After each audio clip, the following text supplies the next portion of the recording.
Keputusan Amerika Serikat untuk mengirimkan 3 kapal induk itu tentu membawa implikasi yang sangat besar dan itu meningkatkan ketegangan militer yang ada di wilayah itu.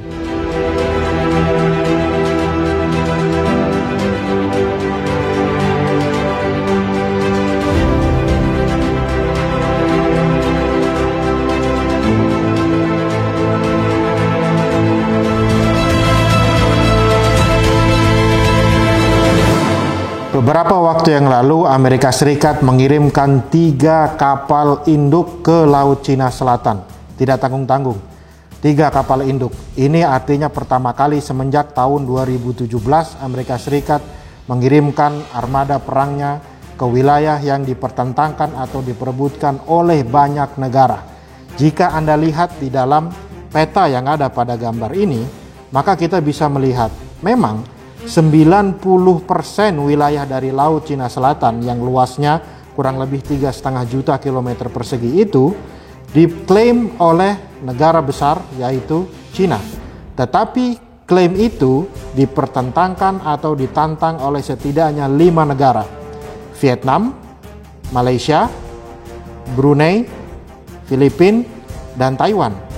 Dan sebenarnya kalau Anda lihat klaim dari Cina terhadap wilayah Laut Cina Selatan itu membentang setidaknya hampir 2000 km dari daratan Cina. Itu artinya sebenarnya ada satu negara lagi yang itu bisa dirugikan oleh klaim sepihak yang dilakukan oleh Cina. Siapa itu? Yaitu Indonesia, di mana di Laut Natuna. Keputusan Amerika Serikat untuk mengirimkan 3 kapal induk itu tentu membawa implikasi yang sangat besar dan itu meningkatkan ketegangan militer yang ada di wilayah itu. Sebagai informasi saja, apa sih itu kapal induk? Kapal induk itu sebenarnya adalah pangkalan militer berjalan karena dia terdiri dari 1. Memiliki persenjataan yang bisa melontarkan rudal atau misil jarak jauh. Yang kedua, di kapal induk itu sendiri sering berfungsi sebagai landasan pesawat terbang. Bahkan kapal induk Amerika itu bisa memuat 80 pesawat tempur sekaligus. Jadi Anda bisa membayangkan bagaimana marahnya Cina pada saat Amerika Serikat mengirim 3 kapal perang utamanya ke wilayah itu. Yang menjadi pertanyaan sekarang, kenapa kok Amerika Serikat sampai harus mengirimkan 3 kapal induk? Dan informasi yang terbaru, selain mengirimkan kapal induk, Amerika juga menerbangkan pesawat legendaris, yaitu pesawat pembom B-52 yang itu terbang 28 jam non-stop dari Amerika untuk ikut terbang ke wilayah Laut Cina Selatan. Dan kita juga bertanya-tanya, kenapa Cina ingin melakukan klaim secara sepihak di 90% wilayah di Laut Cina Selatan. Dan setidaknya ada 5-6 negara yang menentang klaim itu.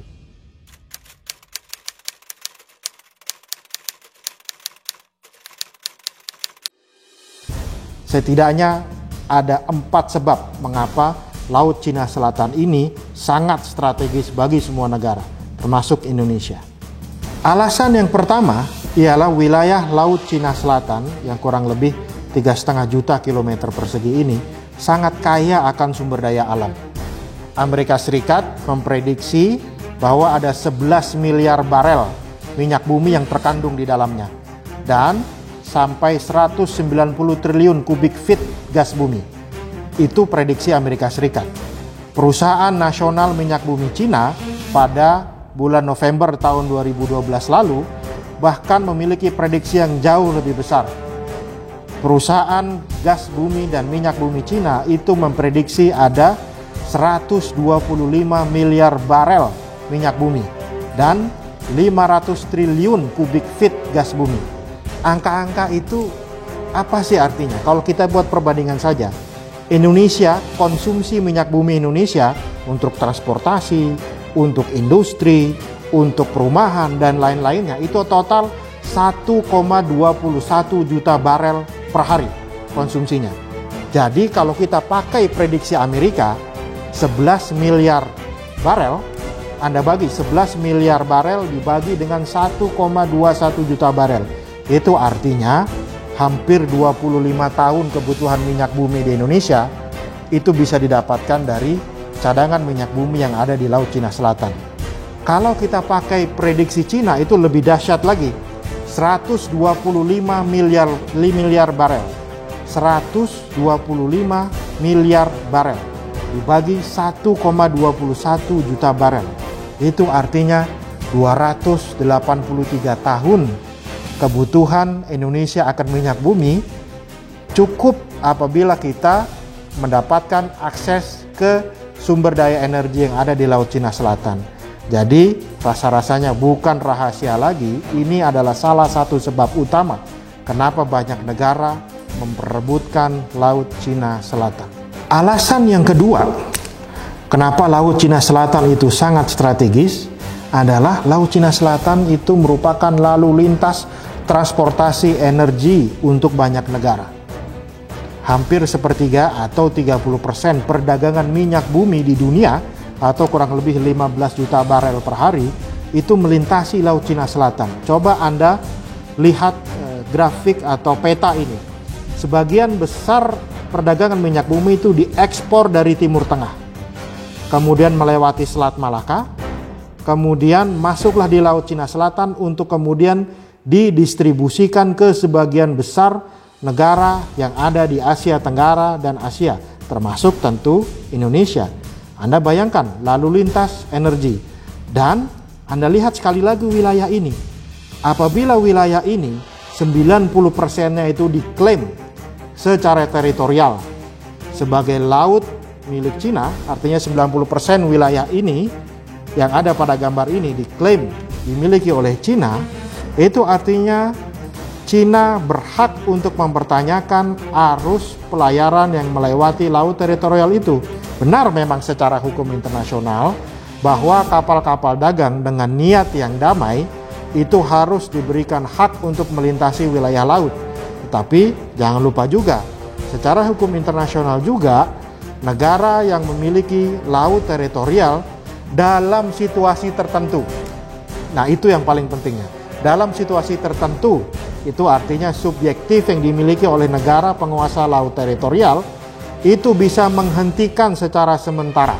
Bisa menghentikan secara sementara pelayaran yang ada di wilayah itu, termasuk pelayaran untuk membawa energi atau gas bumi untuk kebutuhan negara-negara yang ada di Asia. Anda bayangkan saja, secara data 85-90% impor minyak bumi Jepang dan Korea Selatan itu lewat Laut Cina Selatan. 33% impor gas alam atau LNG Jepang dan Korea itu melewati Laut Cina Selatan. Anda bayangkan apa yang akan terjadi contoh saja di dua negara itu apabila secara sepihak transportasi untuk mengangkut energi dihentikan di wilayah Laut Cina Selatan. Alasan ketiga, kalau tadi di peta Anda melihat dari wilayah selatan ke utara itu adalah arus energi, arus transportasi energi, maka dari utara ke selatan seperti yang Anda lihat pada tabel ini, dari utara ke selatan itu merupakan arus perdagangan barang, arus ekspor barang. Anda bisa melihat bahwa berdasarkan data hampir sepertiga perdagangan dunia atau 3,37 triliun US dollar perdagangan dunia itu melalui Laut Cina Selatan. Ya, Anda bisa melihat dalam peta ini betapa wilayah Laut Cina Selatan ini merupakan wilayah yang sangat sibuk mengantarkan barang dari satu negara ke negara lain. Saya ambil contoh supaya kita bisa memahami betapa besarnya efek yang akan terjadi apabila terjadi kekalutan atau keributan di wilayah Laut Cina Selatan ini. Anda bayangkan pada saat kita mengalami masa pandemi COVID-19, di mana orang tidak bisa mudah berpindah dari satu tempat ke tempat lain. Yang terjadi apa? Konsumsi barang dan jasa itu menurun. Efek selanjutnya apa? Krisis ekonomi. Sehingga Anda bayangkan, kalau arus lalu lintas barang yang sepertiga dunianya itu lewat di Laut Cina Selatan itu terganggu, maka Anda bisa membayangkan krisis ekonomi yang terjadi di wilayah Asia dan Asia Tenggara.